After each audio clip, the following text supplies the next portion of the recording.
Pasteur Gary Volsi de Montréal, Québec, Canada, 438-792-4618, gary.volsi@yahoo.com. Nous poursuivons avec les œuvres de Martin Luther et nous poursuivons avec le tome 7. Maintenant, nous allons considérer le premier volume des œuvres latines. Premier volume des œuvres latines de Martin Luther. Depuis 1544, Palatin et Ware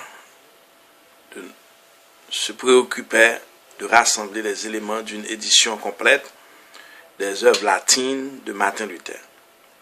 Le premier volume parut en 1545.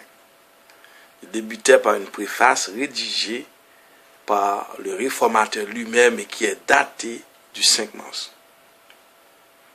C'est cette préface que nous publions ici. Elle présente un très grand intérêt car Luther y évoque bien des événements survenus entre 1517 et 1519 et il raconte comment, étudiant l'épître aux Romains, il fit sa découverte centrale concernant la justice passive de Dieu, c'est-à-dire la justice justifiante.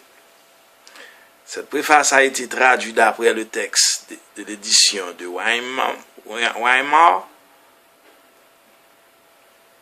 page 167 à 187. Donc, premier volume des œuvres latines de Martin Luther. Martin Luther au pied lecteur salut. J'ai beaucoup, dit Martin Luther, et longtemps résisté à ceux qui ont voulu que mes livres, ou plus exactement les mélanges confus de mes travaux nocturnes, soient édités. Tantôt parce que je répugnais à voir les travaux des anciens recouverts par mes nouveautés et le lecteur embarrassé par la nécessité de lire celles-ci, tantôt parce qu'il existe maintenant, par la grâce de Dieu, des livres systématiques en grand nombre, parmi lesquels les lieux communs de Philippe, qui permettent aux théologiens et à l'évêque d'être bien abondamment formés, de telle sorte qu'ils soient capables d'exposer la doctrine de la piété, ceci d'autant aux théologiens et à l'évêque d'être bien et abondamment formés, de telle sorte qu'ils soient capables d'exposer la doctrine de la piété, ceci autant qu'ils peuvent disposer dans presque toutes les langues des livres saints eux-mêmes, mais mes livres, comme on le disait, se répondaient à aucune nécessité ordonnée, d'autant plus qu'ils constituent un chaos rude et confus dans lequel il ne m'est pas facile à moi-même de mettre maintenant de l'ordre. Conduit par ces raisons, je désirais que tous mes livres soient ensevelis dans un oubli perpétuel, afin que place soit laissée à de meilleurs ouvrages. C'est vraiment l'audace et l'intraitable opiniâtreté des autres qui me cassaient chaque jour les oreilles, me disant que si je ne permettais pas de mon vivant qu'on les publie, d'autres devraient sans aucun doute les éditer après ma mort.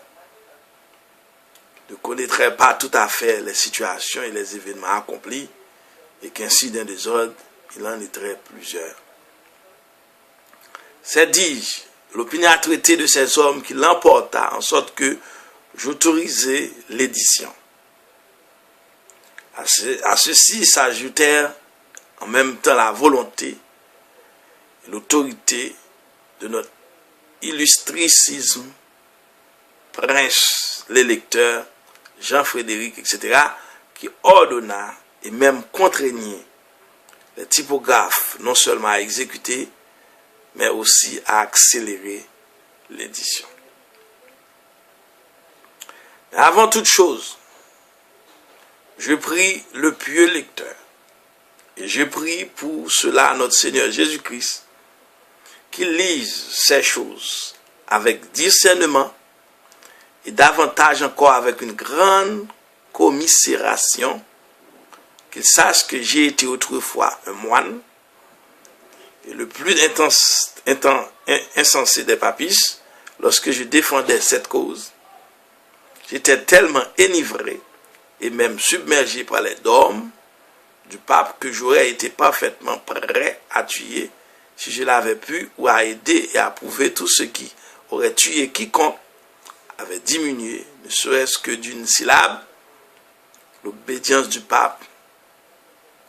J'étais un aussi grand Saül que le sont aujourd'hui encore beaucoup d'hommes. Je n'avais pas, pour défendre la papauté, cette froideur et cette indifférence, même quand Huec et ses semblables, il me paraissait défendre le pape plus exactement à cause leur ventre que par conviction du sérieux de la chose, bien plus ils me paraissent aujourd'hui encore se moquer du pape comme des épicuriens. Quant à moi, j'agissais de la façon la plus sérieuse, de même que moi qui ai terriblement craint le dernier jour, je désirais pourtant du plus profond de moi-même être sauvé. Gloire à Dieu. Premier volume des œuvres latines. Martin Luther poursuit. Ainsi, tu découvriras dans ses premiers écrits combien de choses nombreuses et importantes j'ai concédé très humblement au pape, que je tennis plus tard, que je considère et exergue aujourd'hui comme le summum du blasphème et de l'abomination. Tu attribueras donc cette erreur, pieux lecteur, ou comme eux-mêmes n'en accusent, que cette contradiction, à l'époque le moins indiqué et le moins instruit pour traiter de questions aussi importantes, c'est pas hasard, non de par ma volonté ni par goût, que je suis tombé dans ces mêlées. J'en prends à témoin Dieu lui-même. Donc, comme en l'année 1517, les indulgences étaient vendues, je voulais dire, étaient publiées. Dans ces régions-ci, par le plus honteux des trafics, j'étais alors prédicateur, jeune, comme on dit, docteur en théologie, je commençais à dissuader les gens et à les détourner de prêter l'oreille aux cris des marchands d'indulgence, leur disant qu'il avait mieux à faire, et dans tout cela, je me croyais certain d'avoir le patronage du pape, lui sur la bonne foi duquel je me fondais alors énergiquement, et qui, dans ses décrets, condamne de la façon la plus claire les excès des questeurs, c'est-à-dire qu'il appelle les prédicateurs des indulgences. Ensuite, j'écrivis 2 lettres, l'une à l'évêque de Mayence, Albert, qui recevait la moitié de l'argent provenant des indulgences, le pape ayant la seconde moitié, ce qu'alors j'ignorais, l'autre à l'ordinaire du lieu, comme on l'appelle, l'évêque de Brandebourg, Jérôme, je leur demandais de réprimer l'impudence, le blasphème des indulgences, mais le pauvre petit frère était tenu pour négligeable. Ainsi méprisé, je publiais le procès-verbal de la dispute et en même temps le discours allemand sur les indulgences, peu après également les résolutions dans lesquelles je soutenais pour l'honneur du pape que les indulgences n'étaient sans doute pas condamnées, mais que les bonnes œuvres de charité leur étaient préférées. C'était avoir renversé le ciel et consumé le monde par l'incendie. Je suis accusé auprès du pape, une citation à Rome m'est envoyée et toute la papauté se dresse contre moi seul.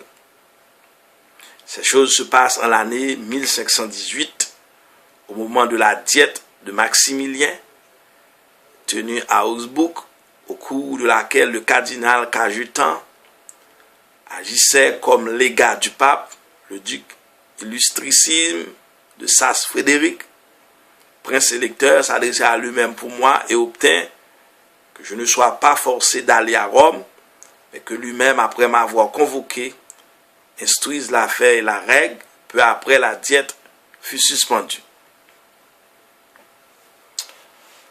Premier volume des œuvres latines de Martin Luther se poursuit. Entre-temps, tous les Allemands qui étaient fatigués de supporter les pillages, les marchandages et les impostures des vauriens romains attendaient l'esprit en suspense le dénouement d'une affaire telle qu'auparavant aucun évêque ni aucun théologien n'avait osé y toucher. Cette faveur populaire, en tout cas, me soutenait car tous avaient déjà en horreur les procédés et manigances romaines dont il avait rempli et fatigué l'univers entier. Je vins donc à Augsbourg à pied et pauvre, pourvu de subsides et de lettres de recommandation du prince Frédéric au Sénat et à certains hommes honnêtes. 3 jours se passaient avant que je n'approche le cardinal, car ces hommes excellents me détournaient et me dissuadaient de toute leur force d'aller le trouver sans sauf-conduit de César, bien que le cardinal m'ait fait appeler chaque jour par l'intermédiaire d'un certain orateur. Celui-ci m'était suffisamment importun, disant que si je me rétractais, tout serait sauvé, mais longue est l'injustice, longs sont les détours. Il vint enfin le 3e jour, me demandant pourquoi je ne me rendais pas auprès du cardinal. Il m'attendait vers la plus grande bienveillance. Il m'attendait avec la plus grande bienveillance. Je répondis que je devais me conformer au conseil des hommes excellents auxquels j'avais été recommandé par le prince Frédéric. Or, leur conseil était qu'en aucun cas je n'aille chez le cardinal sans la protection de César ou foi publique. Lorsque j'aurais obtenu celle-ci, car ces hommes agissaient auprès du Sénat pour me l'obtenir, j'irai aussi. Alors cet homme s'émut. Quoi, dit-il, penses-tu que le prince Frédéric prendra les armes à cause de toi? Je lui dis, je ne le veux pas, je le veux à aucun prix. Et où resteras-tu? Sous le ciel. Alors lui, si tu avais le pape et les cardinaux en ton pouvoir, que ferais-tu? Je leur manifesterais, dis-je, toute révérence et honneur. Alors lui remirant le doigt d'un geste italien, dit ah, et il s'en alla ainsi et ne revint pas. Le même jour, le Sénat impérial notifia au cardinal que la protection de l'empereur aux foi publique m'était donnée, l'avertissant de ne pas intenter contre moi quelque chose de trop sévère. On raconte que celui-ci répond alors, c'est bien, je ferai pourtant ce qui appartiendra à ma charge. Tel fut le début de ces troubles, le reste pourra être connu ci-dessous par les procès-verbaux. Cette même année encore, M. Philippe Melanchthon avait été appelé par le prince Frédéric pour enseigner les lettres grecques, sans doute pour que j'aie un compagnon de travail en théologie, car ce que le Seigneur a accompli par le moyen de cet instrument, non seulement dans le domaine des lettres, mais aussi en théologie, les œuvres de Philippe en témoignent assez, même si Satan et ses écailles enragent. L'année suivante, en 1519, Maximilien mourut en février et Frédéric fut fait de droit vicaire de l'Empire. Alors la tempête cessa un peu de faire rage et on vit s'insinuer peu à peu le mépris de l'excommunication ou des foudres du pape.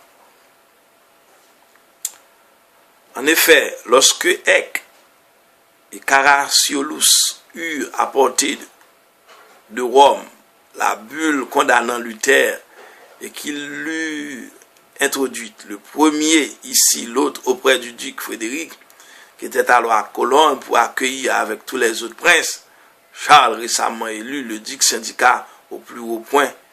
Il blâma avec un grand courage et beaucoup de fermeté ce vaurien pontifical parce que lui et Eck avaient profondément troublé en son absence les territoires de son frère Jean et les siens propres. En son absence, il les harcelait magnifiquement de telle sorte qu'ils s'éloignèrent de lui avec honte et déshonneur.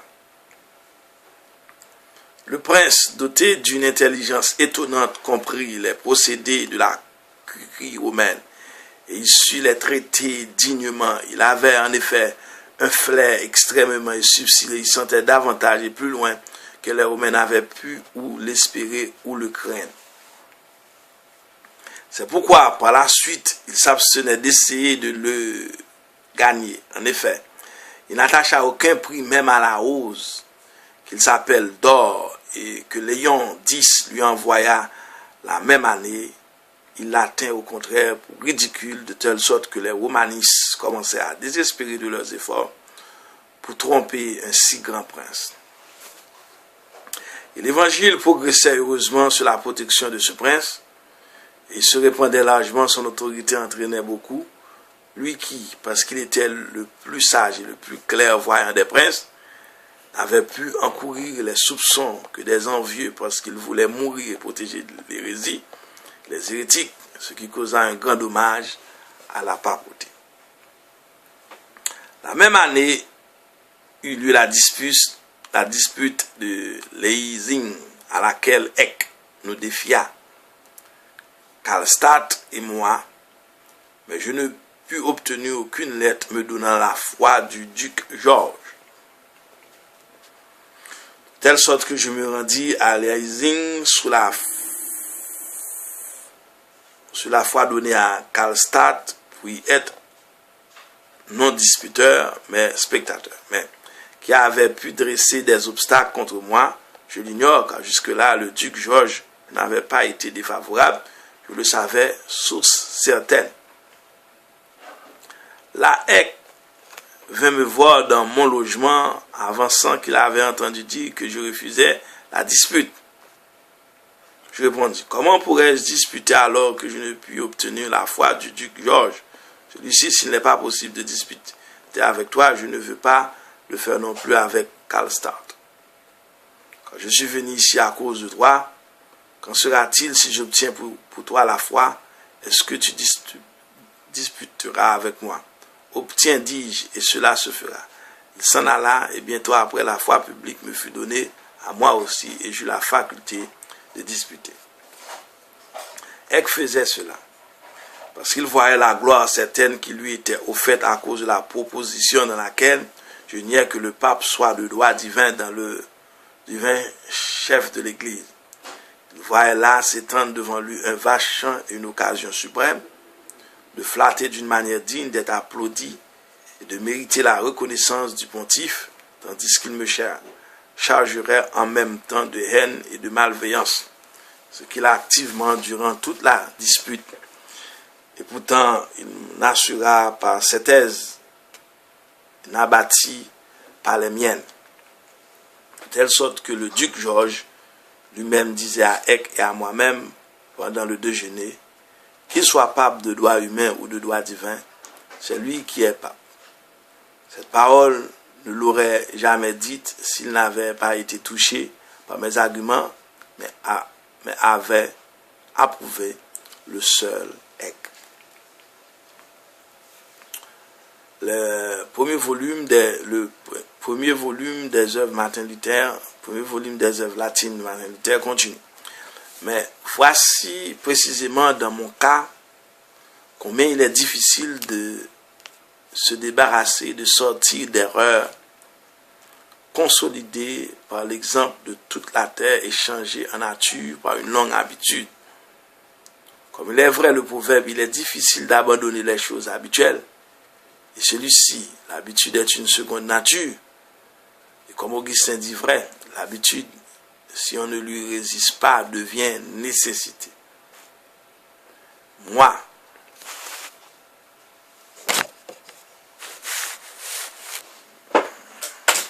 Pardon.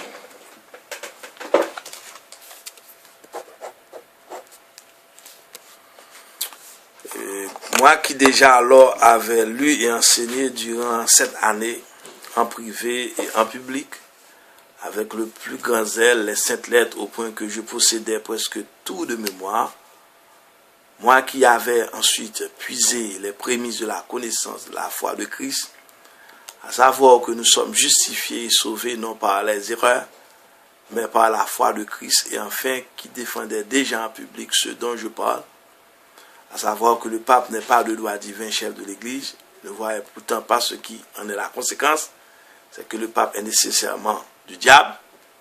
En effet, ce qui n'est pas de Dieu est nécessairement du diable. Amen. Comme je l'ai dit, j'étais à ce point enveloppé tantôt par l'exemple et le prestige de la Sainte Église, tantôt par l'habitude elle-même que l'autorité divine, que je concédais au pape un droit humain qui pourtant, s'il n'est pas étayé par l'autorité divine, est menteur et diabolique. Quand nous obéissons à nos parents et aux magistrats, non parce qu'eux-mêmes le prescrivent, mais parce que telle est la volonté de Dieu impératoire.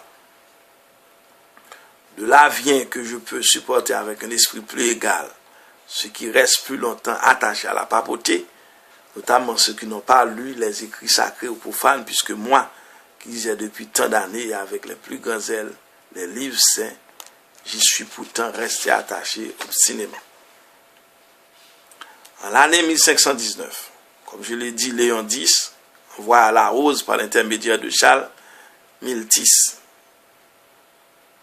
lequel avait fait agir sur moi de nombreuses personnes pour que je me réconcilie avec le pape.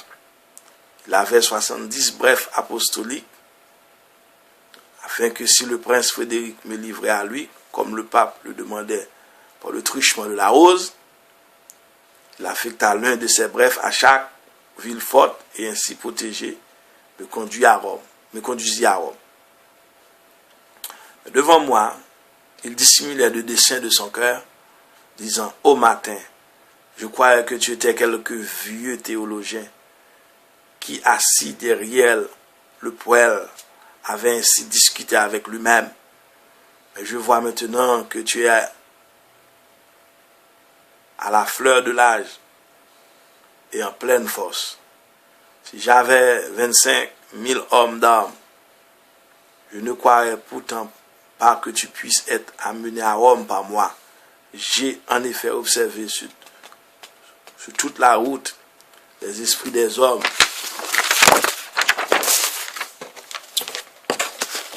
pour connaître les sentiments qu'il avait à ton sujet. Voici là où j'en ai trouvé un qui était pour le pape. Toi était pour toi contre le pape. Cela était vraiment ridicule. Il avait même interrogé les faibles femmes et les jeunes filles dans les couvents pour savoir ce qu'elles pensaient du siège romain. Celles-ci, ignorant ce terme et pensant à un siège domestique, répondaient: « Comment pouvons-nous savoir quelle sorte de siège vous avez à Rome, si ce sont de bois ou de pierre ?» C'est pourquoi il demandait que je m'occupe des choses qui favorisaient la paix, voulant se consacrer tout entier à ce que le pape fasse de même. J'ai assuré aussi avec empressement que j'étais tout à fait disposé à faire tout ce que je pouvais d'une façon ou de l'autre, la conscience de la vérité étant sauve, que j'étais moi aussi avide de paix et attaché à elle, s'était entraîné par force par ses troubles et poussé par la nécessité, que j'avais fait tout ce que j'avais fait sans qu'il y eût de ma faute. Mais il avait appelé auprès de lui Jean Tézel, de l'ordre des prédicateurs, le premier auteur de cette tragédie, en usant de paroles et de menaces pontificales. Il brisa cet homme jusqu'à la terrible pour tous et brilla effronté au point qu'ensuite il dépérissait et était finalement atteint d'une dépression mentale. Quant à moi, lorsque j'eus découvert cela, je consolais avec sa mort par les lettres écrites avec bonté. Je l'ai invité à avoir l'âme forte et à ne pas craindre mon souvenir, mais il mourut de mauvaise conscience de la vie, indignation du pape. Charles restait léger, et son dessein aussi. Mais à mon avis, si l'évêque de Mayence, lorsqu'il était averti par moi, et si finalement le pape, avant de me condamner sans m'entendre et d'user de cette bulle, avait pris la même résolution que Charles prit, quoique tard, et s'il avait arrêté aussi l'égarement thésélien, l'affaire n'aurait pas abouti à un tel tumulte. La faute entière en incombe.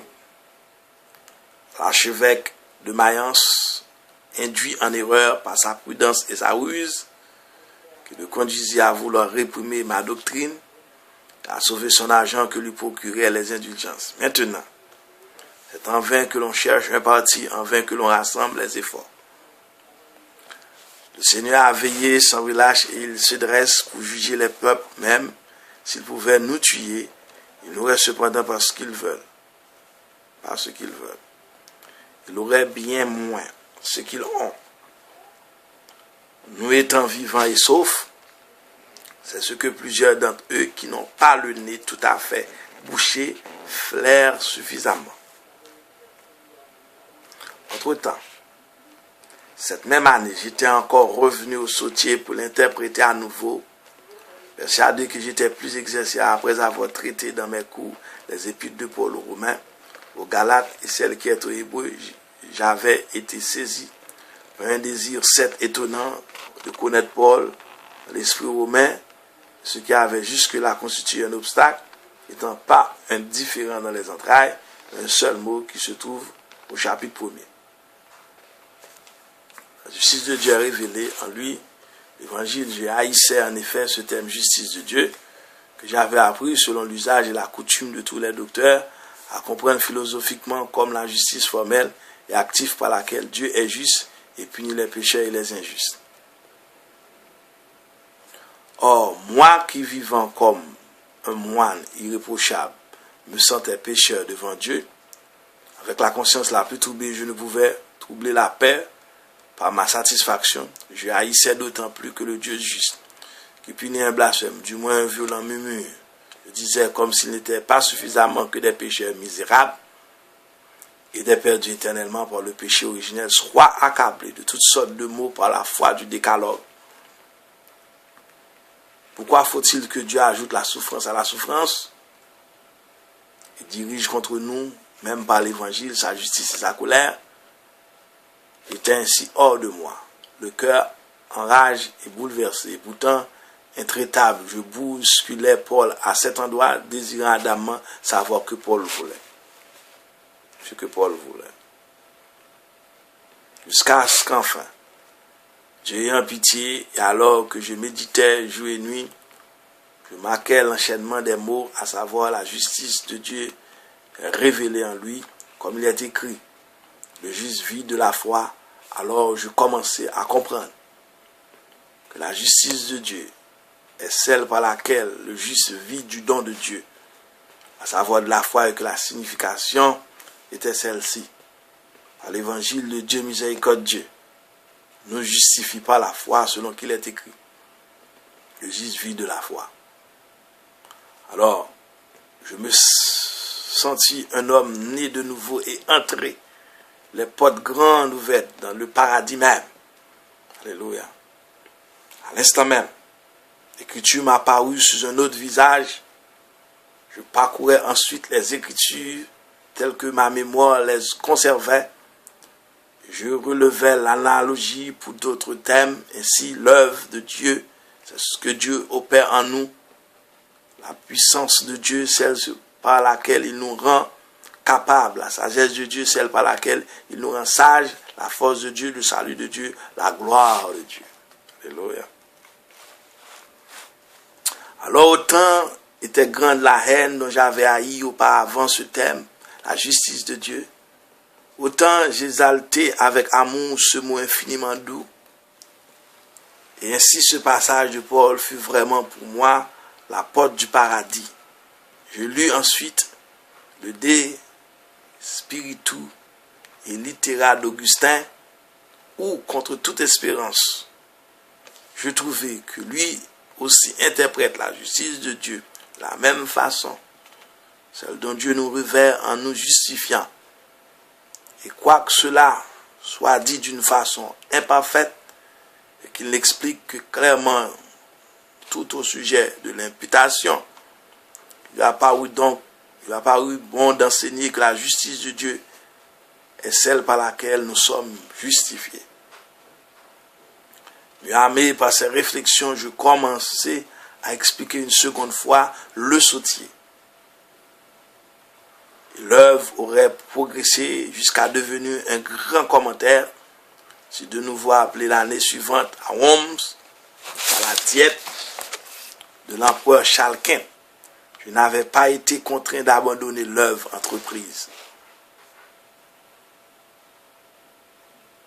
Je raconte tout cela, cher lecteur, afin que si tu dois lire mes petits ouvrages, tu te rappelles que j'ai été, comme je l'ai dit plus haut, un de ces hommes qui, comme Augustin l'écrit lui-même, ont progressé en écrivant et en enseignant, et non de ceux qui sont soudain élevés de rien au premier rang, quoiqu'ils ne soient rien, ni consacrés à leur affaire, ni à l'épreuve, ni instruits par l'expérience, mais épuisent tous les esprits dans un seul regard sur l'écriture. L'affaire des indulgences se prolongea jusqu'aux années 1520 et 1521. Ensuite viennent les affaires des sacramentaires, des anabaptistes, au sujet desquels je ferai une préface dans les autres tomes. Je suis encore en vie. Au revoir, lecteur. Dans le Seigneur, et prie pour le développement de la parole contre Satan, car il est puissant et mauvais, maintenant encore bien plus puissant et en rage que jamais, car il sait que son temps est court, alléluia, et que le règne de son pape périclite. Mais Dieu affirmera en nous ce qu'il a accompli, il perfectionnera l'œuvre qu'il a commencé en nous, pour sa gloire. Amen. 5 mars de l'année 1545.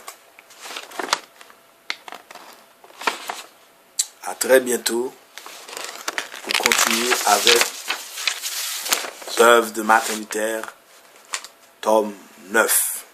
Que Dieu vous bénisse. Pasteur Gary Volsi, Montréal, Québec, Canada, 438 792 46 18. Gary.volsi@yahoo.com. Que Dieu vous bénisse. Et c'était la fin des tomes des œuvres de Martin Luther. Et nous venons de voir le premier volume des œuvres latines et la conclusion, tome 7. Merci, à très bientôt pour le tome 9. Que Dieu vous bénisse. Amen.